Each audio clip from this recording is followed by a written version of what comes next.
Hi, everyone. I'm Michelle Jobin, and you are listening to Time to Talk, a podcast for caregivers. This podcast is dedicated to helping family caregivers in Ontario. Through expert tips and resources, you will gain knowledge and validation for the ups and downs that come with caregiving. More importantly, you'll learn that you're not alone. It's so important to take this time for yourself. We're glad you're here. Today, we're joined by Becky Western-Macfadyen, the Manager of Financial Coaching and Education at Credit Canada, an organization that's been a trusted leader in debt relief for more than 50 years. As Canada's first and longest-standing credit counselling agency, Credit Canada has helped millions of people avoid bankruptcy, become debt-free, and achieve financial wellness through compassionate, non-judgmental support. Becky's own career spans over 25 years, during which she has worked as a credit counselor, executive director, and project manager. Her goal is to empower individuals to take control of their finances and get back to life. Becky, thank you so much for joining us today. Thank you for having me. This is such an important conversation because we cover a broad range of subject matter that is crucial for caregivers here on Time to Talk, and sort of to create this space where our caregivers feel seen and heard. And I think this is such an important topic, not just for caregivers, but really for everyone. But I think there are very specific scenarios when it comes to finances and caregiving that we need to talk about. So let's dive right into that. Great. I wanted to ask first if you can share a little bit about Credit Canada's history and the services that it offers to Canadians. Yes, thank you. So, as you mentioned in the intro, we're the country's first and longest standing nonprofit credit counseling agency. And I wanted to share that we offer more than only advice. So, we provide education, tools, and support you need to change your relationship with money and live life debt-free.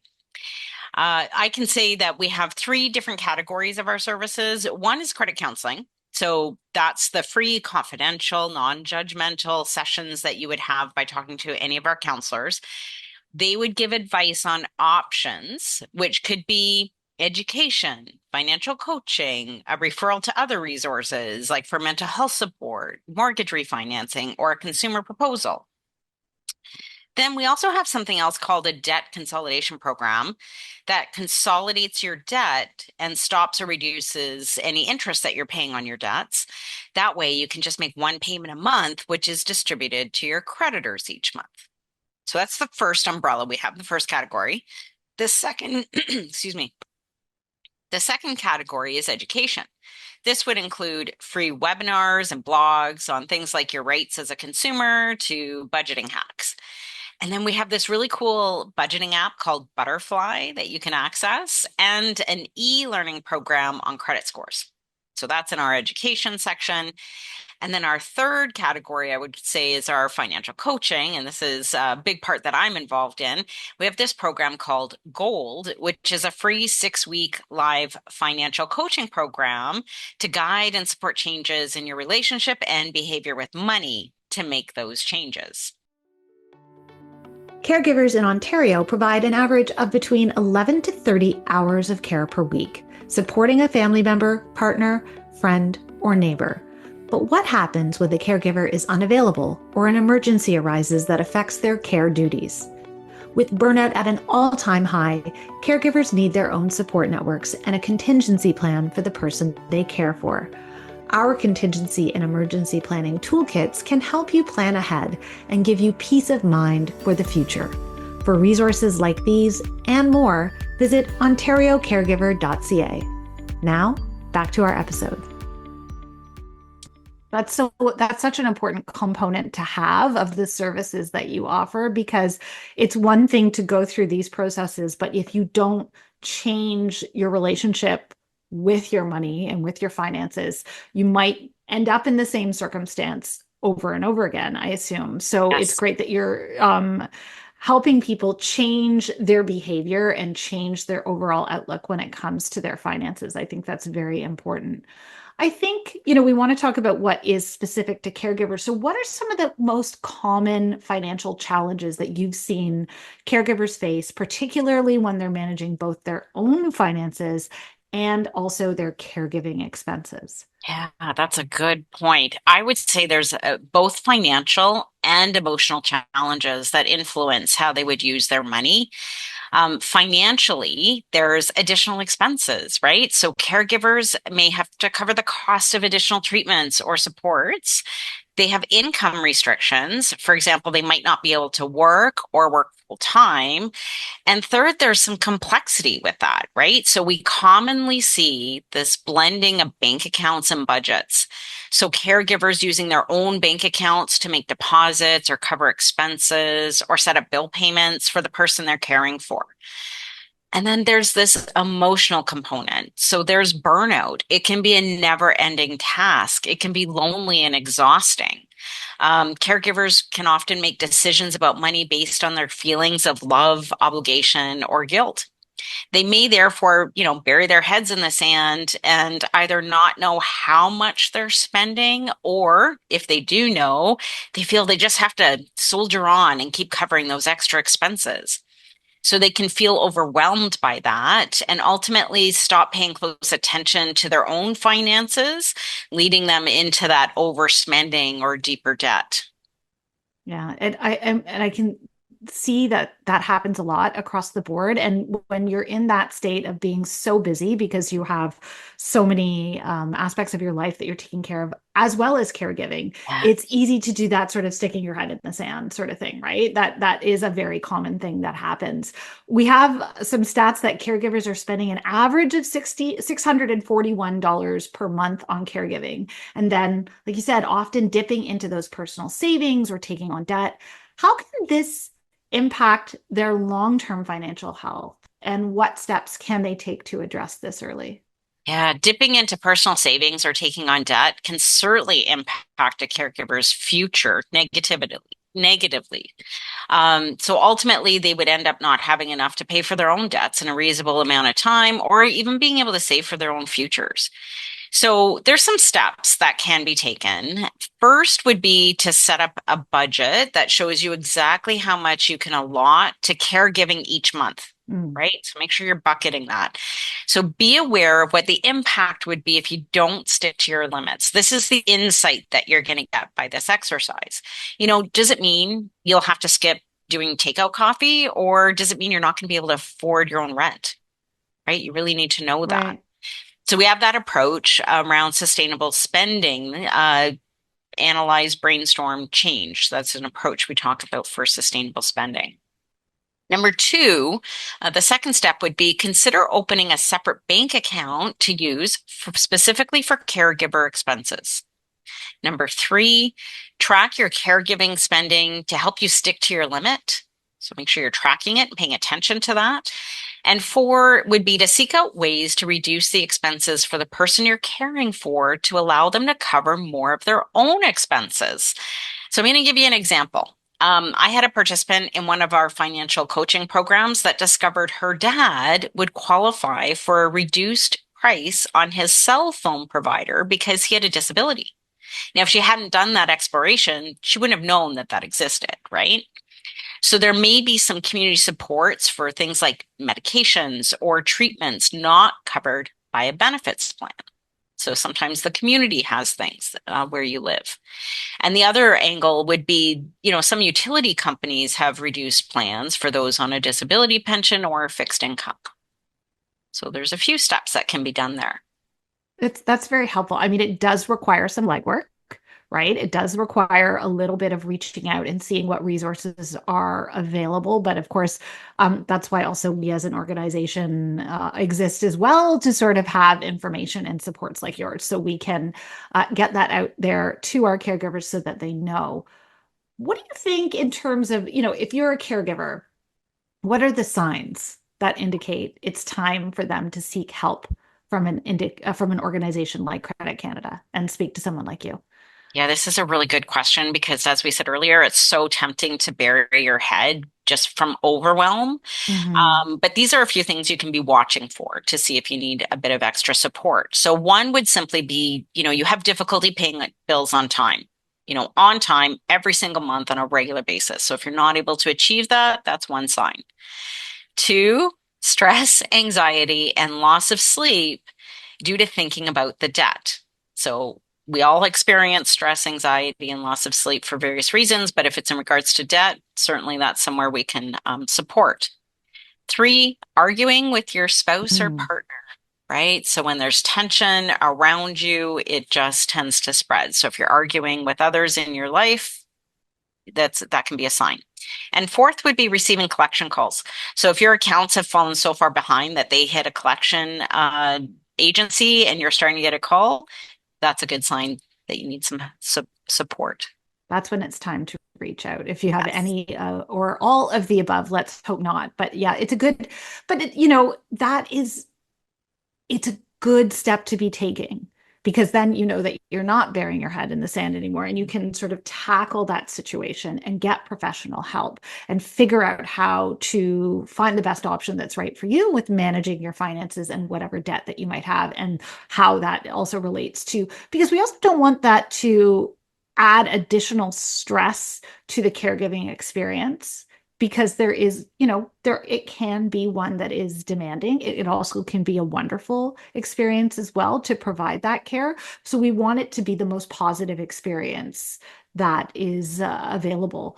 Can you share success stories of caregivers that have worked with Credit Canada and achieved that financial wellness? And we'd love to hear some of those because it would be great to kind of figure out what lessons we can take away from their success. Absolutely. I would love to share some success stories, and we have many, but I want to share this one from a recent financial coaching program. We had this participant named Chrissy, who was the primary caregiver for her mom. Now, while in our program, Chrissy started to track how much she spent a month on her mom, which is not something she had previously done. So this was new for her. She discovered that she was spending about 300 a month on expenses for her mom, which was creating a monthly deficit in her own budget and growing a balance on her credit card debt. So once Chrissy knew that number, that $300 a month number, she could decide what to do and what actions to take. So that included setting up a separate bank account to make sure she was putting $300 a month in that account to cover the expenses for her mom and being very intentional to not spend more than that, right? So she set up some bumper pads for herself, basically, to make sure she wasn't going to go over. So the biggest lesson that you can take away from that is that knowledge is power. Know how much you're currently spending so that you can make decisions, right? So that's the key part is just awareness and then be in action. Mm. Yeah, I love that and that knowledge is power part. Again, coming back to, I think it's so easy for all of us to get so busy and not be aware of what we're spending on a day-to-day basis. And once you finally go through the exercise of sort of looking at it, where it's come from, I love the idea of the separate bank account, which is not that hard to set up, right? You just Right. call your banking institution and have that extra additional bucket that you can use with the guardrails, as you mentioned. I think that's a fabulous idea. I wanted to dive a little deeper into the overall concept of financial wellness, if we could. Could Yes. you walk us through the ABC budgeting method that you recommend, which I'd love to learn more about, and talk about why it's particularly helpful for caregivers? Absolutely. So this is our approach, what we call sustainable spending when it comes to budgeting. And this ABC method stands for analyze, brainstorm, change. So analyze is about checking out how much money is coming in and when from where is it going? Write it all down. So you're writing everything down, the reality of it, what's happening every month. The brainstorm stage is now that you have a sense of what's currently going on with your cash flow, think about what could you do differently that would increase your income or cut your spending. Again, write everything down that you can think of. No, doesn't matter if it seems silly, just write everything down because that's the whole point of brainstorming. You don't know where it's going to lead. And then the third thing is change. So, what are the changes that you're willing to commit to out of that brainstorming list that's going to make the biggest difference? So, pick one or two things from your brainstorming list and put them into action. Now, caregivers are often pulled in many directions at once and have limited bandwidth to focus on finances. So this ABC approach is particularly helpful for caregivers because it gives them a clear plan to see where they're at. And, how do they fit in all these caregiving expenses that they may have? So if they see that there's insufficient room for caregiver expenses, they can then create a plan through that brainstorm and change to make space for it. So it's a great exercise to go through to just get yourself on solid ground again. That's great advice. I love that very simple system that you can put in place. I mean, obviously it's a bit, it takes a bit of focus and effort to sort of go through that process. But when you do, I'm sure you get a lot of clarity from that. We have some more data that shows that 1 in 4 caregivers have taken loans or use lines of credit to cover caregiving costs. What should our caregivers know about the risks of relying on credit in this way? Mm. Yes, absolutely. Know that credit is expensive because you have to pay interest on it, right? Mm. Using credit to cover caregiving costs also limits your access to credit when you may need it the most. So you have to also consider what your needs are going to be. It can negatively affect your credit score as you start to use more of the credit that you have access to. So it impacts your score, not just the person you're caring for in that scenario. And as you use more credit to cover expenses, it can, we've said this, it can become very quickly overwhelming and hard to pay back as the interest accrues. So it can be a very slippery slope. Can you share more about Credit Canada's financial readiness kits? Yeah. This is something that you offer, and love to know more about what's included and how caregivers can use these tools to prepare for emergencies. Yeah, of course. So on our website, we have a variety of financial readiness kits. There is a general one for everyone. There's one for youth. There's one for women. There's one for ages over 55. So there's a variety. There's a lot of similarities in those kits. And to download them for free, you would go to our website. It's a particular page. So I'm just going to give you the URL for it. It's creditcanada.com/FLM dash 2022. So that's where you would go to download any of these. Now, these kits include tips, resources, and insights related to things like there's managing cash flow, addressing debt, maximizing savings, preparing your taxes, and optimizing investments. I'm going to give you some examples of some of the essential items that are in a financial readiness kit. It would be things like having cash on hand, right? That's one thing, one tip in those kits is that, make sure you have some storage of cash so that you always have access. The second thing is access to passwords. Right? You may want to use a password manager for safety reasons, but inevitably, if you're trying to get into accounts for yourself or the person you're caring for, it's important to know what those passwords are. Mm. The third is an emergency fund. Now, the rule of thumb is to have 3 months of hard costs like mortgage and food. Now, the caveat there is that unless you have credit card debt. So if you have credit card debt, you have to focus on that first because like we said earlier, credit's very expensive. Let's eliminate that first. And if you can't save an emergency fund, I'd suggest to aim to have at least access to a low interest rate form of credit, whether that's a line of credit or a low interest rate credit card. At least have something like that if you can. And the last thing I'll just mention is insurance. That'll be mentioned in that readiness kit. Make sure you read through your policies to make sure they cover what you need, and even take a recording. Get your phone out, put on the recorder, walk around your house, and just capture everything you have to make sure your insurance would cover all of that. So by having one of those kits, like the financial readiness kit, caregivers can help be better prepared for any financial emergency for themselves or the person they're caring for. I love that. We'll include the link to that in the description for the podcast so that people can access that easily. Oh, great. Um, Credit scores. I think some people are sort of aware of how they affect their lives, and maybe some people might not be as aware. So let's talk a little bit more about those. How does someone's credit score impact their ability to access loans, credit cards, or even certain caregiving resources, which I hadn't even thought about before? Yeah, good point. So your credit score absolutely affects your ability to qualify for credit, the interest you're going to pay, right? So if you have a higher positive credit score, you'll pay a lower interest rate. And sometimes it can even impact your ability to rent an apartment or get certain kinds of jobs.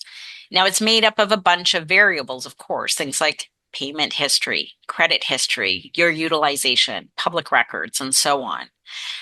We know everything is more expensive these days. And as I mentioned with that financial readiness kit, having access to low interest rate credit is so important. It makes your debt cheaper. Having a good credit score can provide that access, right? So that's why it's important for caregivers to understand that. So a good credit score could even help you reduce your current interest rate on your credit cards you have now. So one example I can share is another participant in one of my financial coaching programs. Her name was Cami. She had a Visa card that agreed to reduce her interest rate from 21% down to 15% by maintaining her regular payments, and that improved her credit That's score. fantastic. Yeah, so that saved hundreds of dollars, right? So it's so important to know what your score is. It's free to find out your credit score, and then just monitor it monthly. Like, put it in your calendar, prompt yourself, check it every month so that you know where you're at. I love that phrase, debt is expensive. While it's a scary thing to think about, we do need to sort of look at it that way. And again, it's all based on sort of what your interest rate is on your debt, but it can be wildly expensive when you're looking at those 20, 21% interest rates. It really is something that can cost someone quite a lot over a period of time. So now that we've covered all of that, I want to talk about advanced financial strategies. I think we're graduating here, although it is very much with your help. And I think many of our caregivers will want to find out more about what you do and get the resources from Credit Canada. But let's talk about how can we break down the 5 steps to financial planning that you recommend for caregivers, and how can we implement these steps with even limited time and resources? Yeah, I really love this 5-step approach to financial planning. And the hint here that I'm going to allude to is you can use this for almost any aspect in your life where you're trying to learn or change. So the rundown is 1, lay the foundation. 2, determine what you want. 3, develop the plan. 4, take action. 5, stay engaged. So, what that means financially with financial planning, 1, lay the foundation. That means write out your net worth statement. That's what you own and what you owe. So, that's 1 page. The second thing is determine what you want. That's your goals. So just take a minute to write down your goals, and that could be in all kinds of areas, right? So certainly it might be financial, but it also could be goals that you have with your home, your health, your relationship. We know self-care is so critical to mitigate the risk of burnout. So figure out what you want here. What's your goal? 3, develop the plan. That's that ABC, Mhm. analyze, brainstorm, change. 4 is taking action. So that's the implementing 2 to 3 changes that you committed to. 5, stay engaged. We know getting a handle on your debt doesn't happen overnight. So you'll have to change some habits, right? Create that prompt for yourself to review these steps regularly. And that's going to help you implement change even with limited time and resources. You've set yourself up for success. If Time to Talk, a podcast for caregivers, has resonated with you, consider following, sharing, and rating this podcast. Your support helps us reach more caregivers who need encouragement, support, and validation. This podcast is brought to you by the Ontario Caregiver Organization, here to support you every step of the way.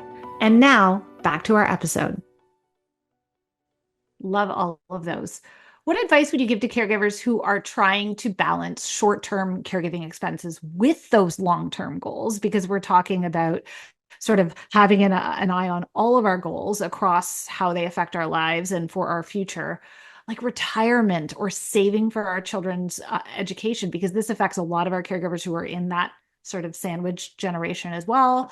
Not the only experience, but often caring for a parent, and then also having children as well, whose future you have to consider when it comes to finances and your own as well. So how do we do this?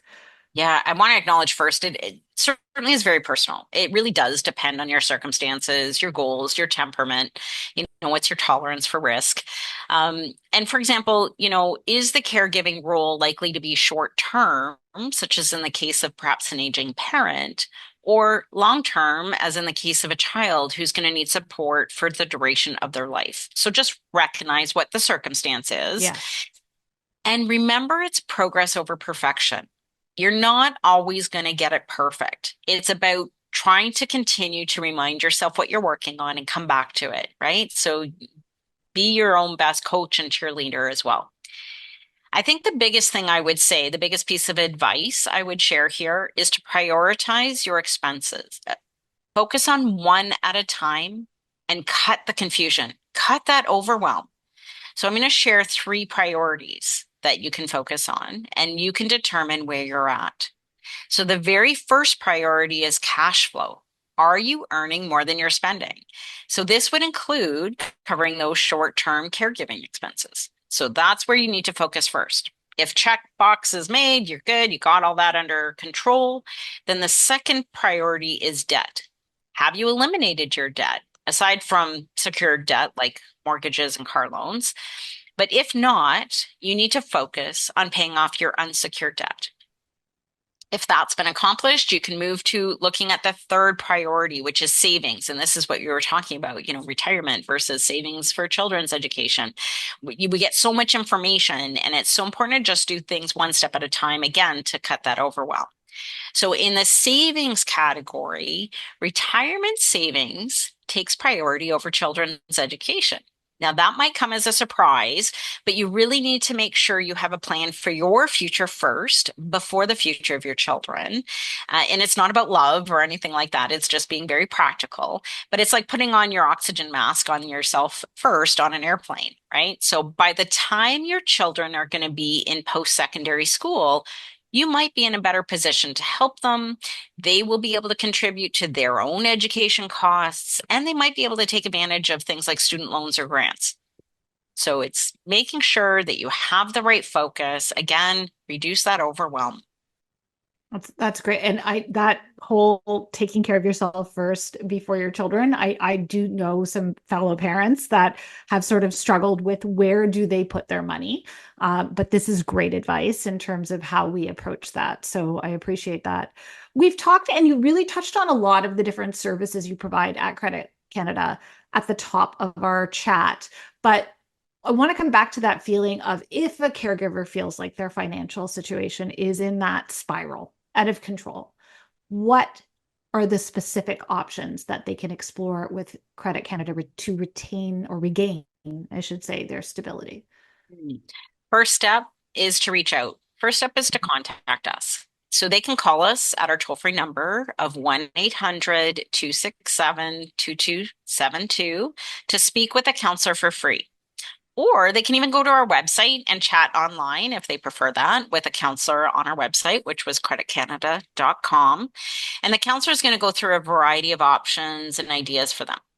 Now, while on our website, you can also look to sign up for to sign up for one of our webinars or read some of our really cool blogs that are on our website there, all kinds of topics. And another option is to even apply to our financial coaching program called Gold. That's available on our website as well. And when it comes to Gold, the financial coaching program, is that free for people to sign up for? It is. It's an application process, and we offer 4 programs a year right now. So on our website, there's links to applying for whichever time session would work best for you. Fantastic. That is great to know.